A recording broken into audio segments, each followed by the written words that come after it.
Michelle Obama stood at the entrance of a grand ballroom in Washington, D.C., dressed simply yet elegantly, a stark contrast to the opulence around her. A woman watched her with disdain, unable to hide her arrogance. What happened next would leave everyone in that room completely speechless and forever change one life. Before we continue this story, let us know where you're watching from. If you enjoy stories like this, subscribe to the channel because tomorrow we have another special story for you. The charity gala in Washington, D.C. was bustling with activity, guests mingling, conversations blending together, and the clinking of glasses filling the air. In the middle of it all, a woman stood calmly near the welcome table. That woman was Michelle Obama. She wore a modest dress and minimal jewelry, carrying a small tote bag that looked well-loved and practical. There was nothing ostentatious about her, and perhaps because of that, she blended into the crowd. Yet anyone who took a closer look could sense something different about her. It wasn't just her attire, but the quiet confidence she exuded. She seemed unaffected by the flurry of activity around her. While others appeared eager to network and impress, Michelle stood there, tranquil, observing the room as if savoring the moment. She didn't mind the occasional glances or the contrast between herself and the other guests. Right beside her, adjusting her designer gown, was Cynthia Reynolds. Cynthia was the complete opposite of Michelle. She wore an extravagant dress, glittering heels, and a perfume that announced her presence. Every gesture she made seemed calculated, as though she wanted the world to know she belonged in this elite circle. Cynthia's eyes quickly scanned the room, and when they landed on Michelle, she couldn't hold back her comment. "A charity event, huh?" Cynthia said with an ironic smile. "You never know who might show up at these things these days." Michelle turned her head and looked at her, keeping her expression calm. "Yeah, the world is full of surprises," she replied. Cynthia frowned for a moment, expecting a sharper reaction, something to confirm her assumptions about the woman beside her. But Michelle stayed quiet, as if the comment didn't faze her. Cynthia decided to push further. "Look, nothing personal, but you don't seem like the type who usually attends these galas," she said, chuckling softly. "It's rare to see someone so understated at an event like this." The moment to enter the main hall arrived, and the guests began moving forward.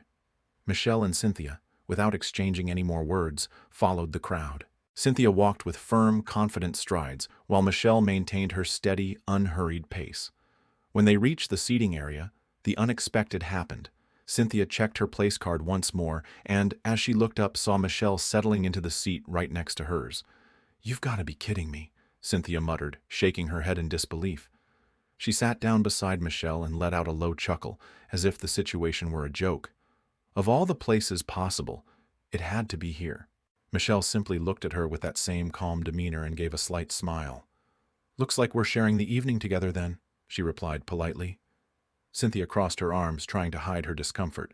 It wasn't just the fact that she was sitting next to Michelle, but the thought that the woman she'd judged moments ago was now sharing the same prestigious table as her.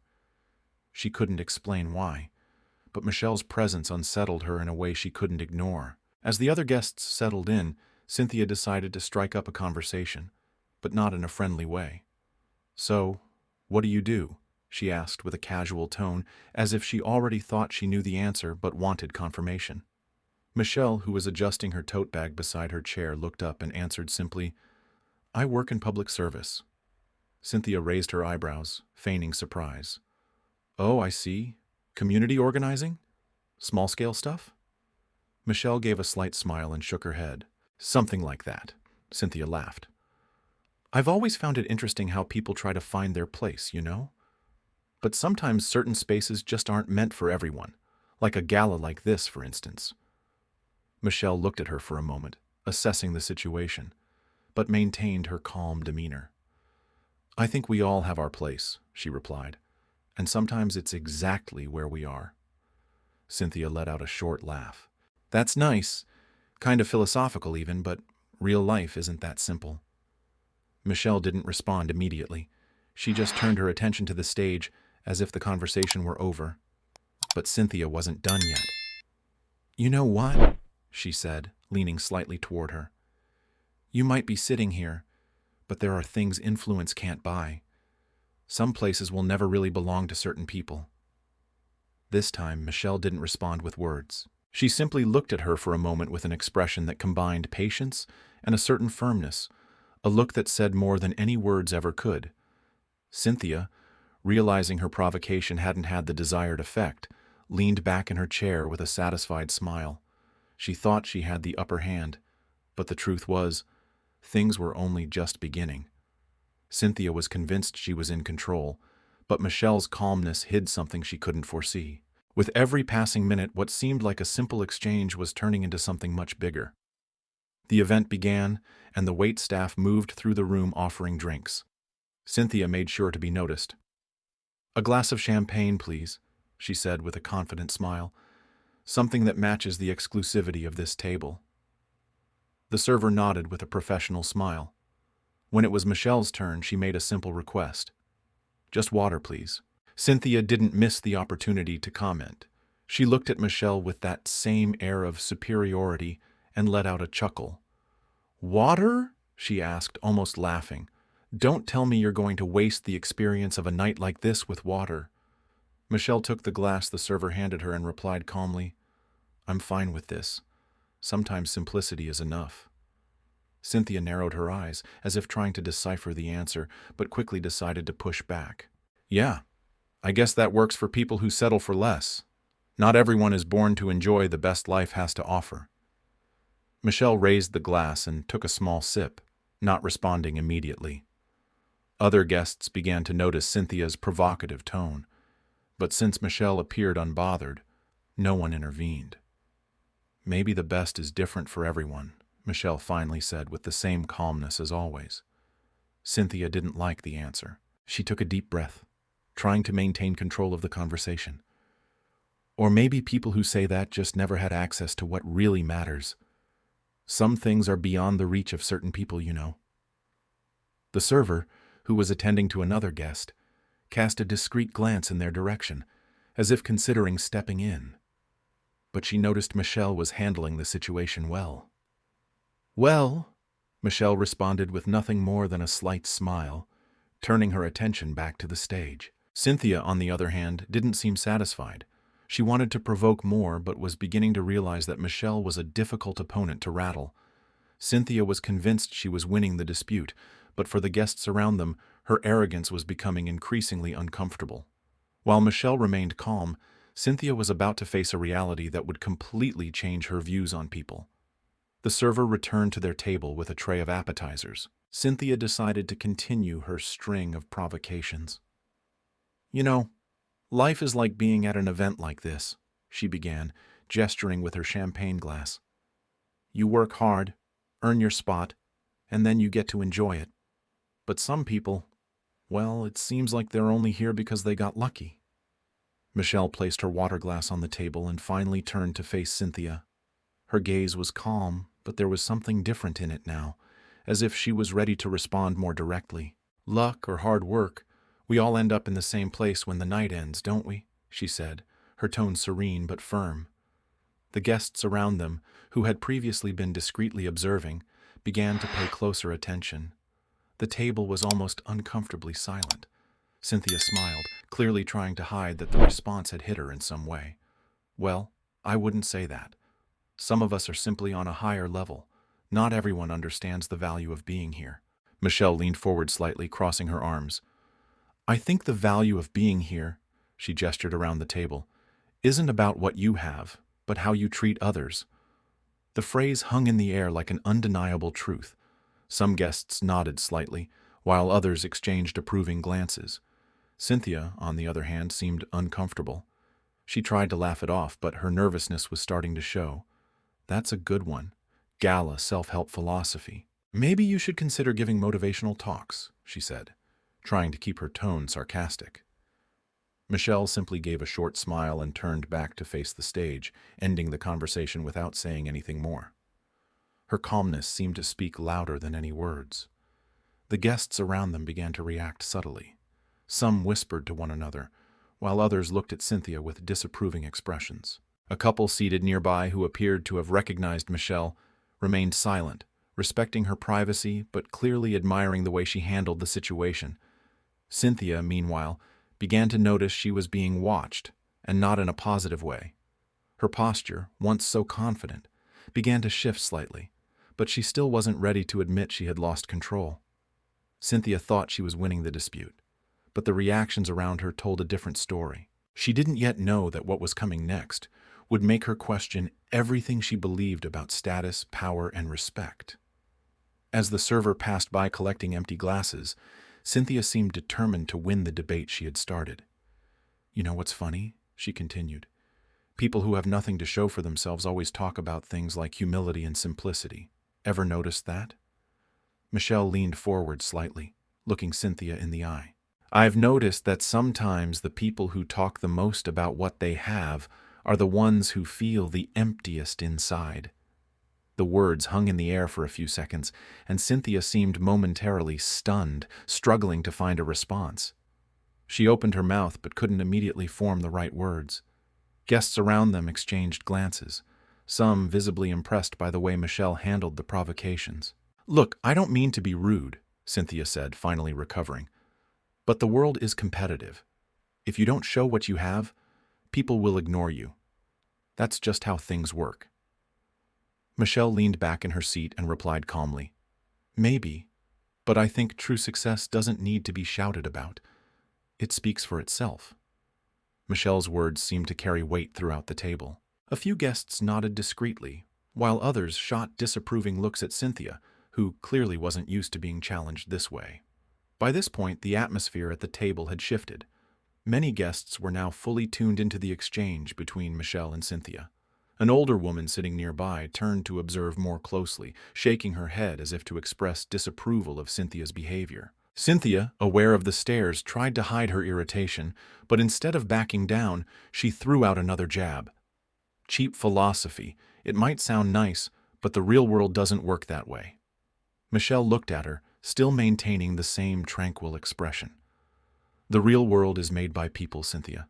And in the end, how we treat others says more about who we are than anything else." Cynthia was visibly uncomfortable with the response. She glanced around, noticing that the guests' attention was no longer in her favor. Some whispered among themselves while others stared directly at her, their expressions ranging from curiosity to disapproval. Cynthia was beginning to realize that her strategy of dominance wasn't working. She thought she had the upper hand, but the impact of Michelle's words was changing the perception of the guests, and perhaps even her own. The tension at the table was palpable. Cynthia crossed her arms, trying to mask the discomfort caused by Michelle's words, but her irritation was starting to show. Michelle, however, seemed unaffected by the atmosphere. She turned directly to Cynthia and broke the silence with a calm tone. "You know, Cynthia, I understand what you're saying.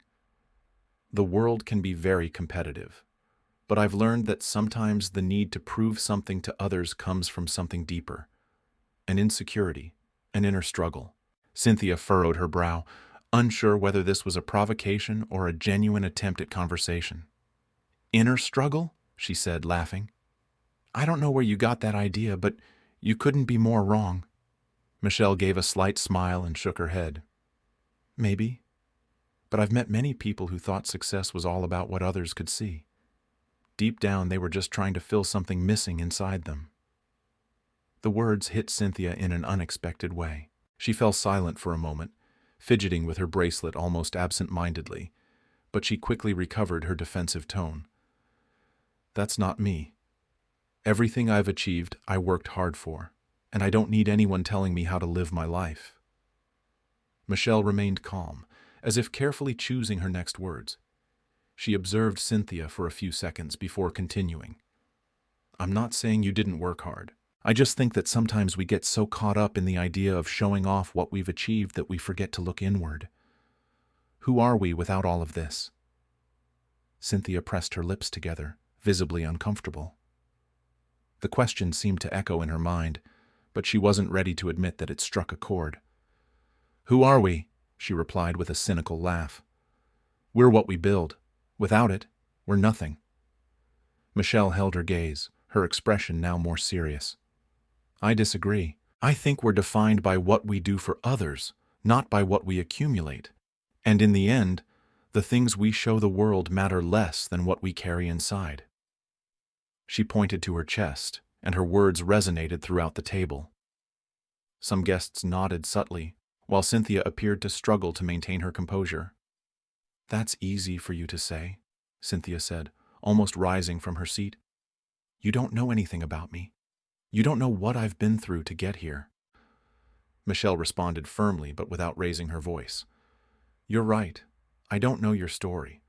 But I don't think I need to know it to see that sometimes when someone feels the need to shout about what they've achieved, it's because they're trying to hide something: fear, insecurity, loneliness." The statement hit like a brick. Cynthia froze, her face flushed with anger and perhaps shame. She clenched her fists, clearly struggling to contain an outburst. Finally losing her composure, she stood up abruptly, knocking her champagne glass to the floor. "You think you're better than me?" she shouted, drawing the attention of everyone in the room. "Sitting there with your clever little phrases, acting like you know everything about life, but you don't know a thing about what it's like to live in the real world." The guests fell silent, shocked by Cynthia's outburst. A staff member quickly approached, trying to defuse the situation. Michelle remained seated, looking at Cynthia calmly. She waited for the woman to finish speaking before responding. "I don't think I'm better than you," she said with a tone that was firm yet gentle. "I just think that sometimes we need to stop and think about what really matters. And Cynthia, you don't have to prove anything to anyone." The words seemed to strike Cynthia deeply. She was breathing heavily, but something in Michelle's voice made her sit down again. She averted her gaze, looking more defeated than angry. Cynthia sat in silence, Michelle's words echoing in her mind. She had never felt so exposed, so vulnerable in front of so many people. But she still didn't know that the worst, or perhaps the best, was yet to come. The event continued in a heavier silence after the confrontation. Cynthia remained in her seat, avoiding looking at Michelle, but it was evident she was deeply unsettled. Michelle, on the other hand, seemed completely relaxed, as if nothing had happened. A short while later, an event organizer approached Michelle with a polite smile, her voice catching the attention of the entire table. "Mrs. Obama, the keynote speaker asked me to let you know they're ready for your introduction. They also send their best regards." The name Obama seemed to echo through the room. Some guests who until then had been quietly observing widened their eyes. A murmur began to spread through the crowd, and that's when Cynthia froze. "Obama?" she murmured, almost in disbelief. "Michelle Obama?" Michelle nodded politely to the organizer and thanked her, not paying much attention to the commotion. She turned to Cynthia, who now looked at her as if she were seeing a ghost. "Is something wrong, Cynthia?" Michelle asked with a slight smile. Cynthia opened her mouth but couldn't form a sentence. She looked around, noticing other guests observing her with curious and, in some cases, disapproving glances. She looked completely lost. Cynthia sank into her seat, clearly uncomfortable. She began mumbling a few words, trying to justify her actions. I had no idea. I mean, you didn't say who you were," she finally said. "I didn't know that you were you." Michelle kept her tone calm, but there was firmness in her words. "I didn't think it was necessary. I don't usually use my name as a calling card." Cynthia remained silent for a moment before attempting to defend herself. "Look, I didn't mean to offend you. I just didn't know who I was talking to." Michelle let out a small sigh and leaned forward slightly. "Cynthia, what you said doesn't change just because you now know my name. The truth doesn't depend on who you're speaking to. It depends on how you choose to treat people." The words left Cynthia speechless. She looked at Michelle, then at the other guests, who now seemed even more attentive to what was unfolding. The humiliation on her face was undeniable. The silence at the table was broken by Michelle, who decided to conclude the conversation with a final lesson. "You know, Cynthia, life is hard enough for everyone. The last thing we need is people trying to put others down to make themselves feel bigger." Cynthia nodded slightly, unable to argue. For the first time, She seemed to genuinely reflect on her actions. Michelle leaned back in her seat, effectively ending the conversation. Meanwhile, Cynthia remained motionless, staring at her hands, as if replaying every word in her mind. Cynthia wasn't just confronted by Michelle, but by reality itself. She began to realize that in her attempt to humiliate someone else, she had revealed more about herself than she ever intended. The rest of the evening was marked by a heavy silence at their table. Cynthia, who once seemed like she owned the space, now looked visibly uncomfortable. She could barely meet the eyes of Michelle or the other guests. The arrogance she carried at the start of the night had disappeared, replaced by something much closer to shame. As the minutes passed, Cynthia couldn't stop thinking about Michelle's words. Everything she had said seemed so simple, yet at the same time it struck deeply. Cynthia began questioning her own behavior, recalling how many times she had judged people without even trying to know them. Maybe she's right, she murmured to herself without realizing it. She glanced at Michelle, who was calmly listening to the keynote speaker as if nothing had happened.